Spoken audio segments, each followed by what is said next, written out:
అందరూ ఖాళీ. ఏంటి? వాడు పిట్ లో ఆకుండా వెళ్ళిపోయాడు. చెప్పింది విను, త్వరగా కానివ్వు. రేసులో గెలవాలి. మెగ్విన్ ఒకడే పిట్ స్టాప్ చేయలేదు. విషయం తెలుసా? ఫస్ట్ సీజన్ లోనే ముగ్గురు అతిరథ మహారథుల్ని డక్కాముక్కలు నిర్మించాడు. అడిగితే నా రూట్ చిక్ ఇంకా పిట్ నుంచి బయటపడలేదనుకుంటాను. కరెక్టే. ఇంతసేపు ఆగినప్పుడు చిక్ తన స్థానాన్ని అందుకోవాలి కదా. బాయ్స్ రెడీనా? రేసును కొనసాగిద్దాం.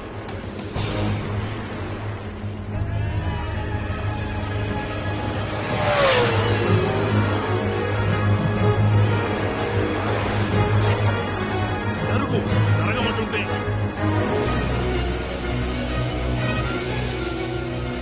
కమాన్ కమాన్ కమాన్.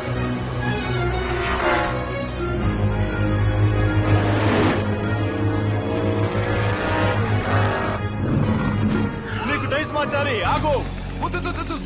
పెట్రోల్ నింపు. నీకు టైర్ చాలా అవసరం మూర్ఖుడా. ఈ రోజు కూడా